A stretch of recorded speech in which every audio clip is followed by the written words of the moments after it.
Hello. If you're consulting this video, there is a good chance that you have watched quite a few videos about sleep and that you've struggled with sleep issues for quite a while. So I wanted to teach you something that I created on my own for myself when I wake up during 3 a.m. and my mind is just going and going. I will touch in at the end, towards the end of this video, about other ways that people have suggested, but this one that I created is two-part. So in psychology, we have something called Suds Scale, which is the subjective unit of distress. And you may have been to a doctor and they say, well, how much does this hurt on a 1 to 10?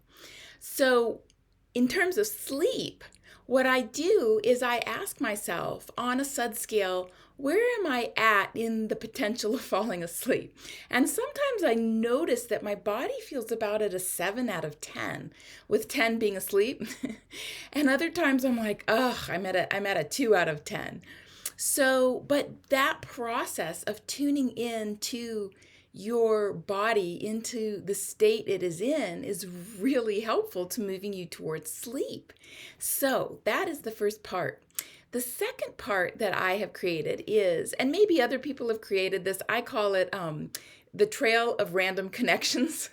It's sort of like word association, but let's say you're thinking about the ocean. I love imagining that I'm lying on a big whale that's sleeping and it's breathing with me and I'm breathing with the whale. And sometimes that helps me and sometimes it doesn't. But let's say you start out with thinking of the ocean and then you think of, you don't allow yourself to stay with anything too long. So ocean, and then surfer, and then board, and then shore, and then shells, and then a store that you saw shells in, and the store might have been at a market. And the market might remind you of traveling, and then traveling airplane, an airplane home. And then you think of maybe your favorite meal at home. But you don't stay with home, you don't stay with the favorite meal. You just keep making these connections, and then at some point come back to, where am I at on that Suds scale? And you might be a little closer to sleep. You might be a little farther from sleep if home suddenly reminded you of, I got to put up holiday decorations or something, But just keep going back to this random connection. So that is what I've created for myself that's working super well. Now, some of the other things that people do suggest, I studied in Hollywood when I was 19 with Pat Collins, the hypnotist. And she gave classes. She did shows, but she also did classes. And I learned how to do self-hypnosis. And essentially, that is beginning at the top of your head and relaxing down through the body on a count of 10. So 1, my face feels relaxed. All the muscles in my face and around my ears and scalp. 2, my neck feels very, very relaxed. All the muscles flowing down through my shoulders feel relaxed. 3, the muscles throughout my chest and arms. My arms feel very heavy and relaxed. So that's the way it goes to 10. And then you just start over again. And it doesn't have to be the same every time you count to 10.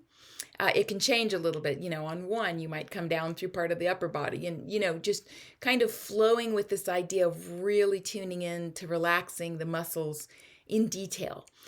Even the organs can be floating in water, So that one is another one that I use that I just love. It's important to have good sleep hygiene. I'm sure if you've dealt with sleep issues, you know all about that. Taking the hot bath before bed, stopping any technology half hour to 40 minutes, even an hour before bed. That's really hard because we just want to check Instagram. But, just really being pretty strict about your sleep hygiene, drinking some nice hot tea.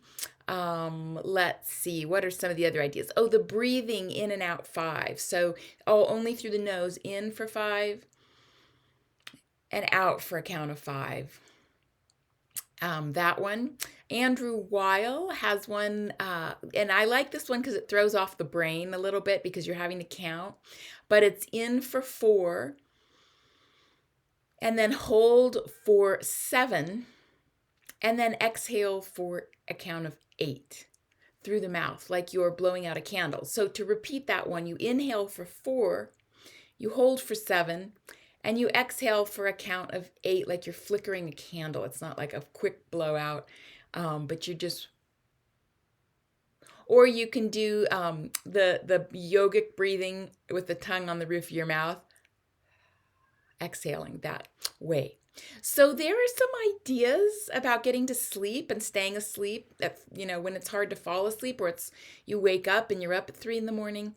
Hopefully those have been helpful for you. I always appreciate feedback, and if you're interested in more insightful videos about trauma and about living a more optimal life, go ahead and subscribe to my channel.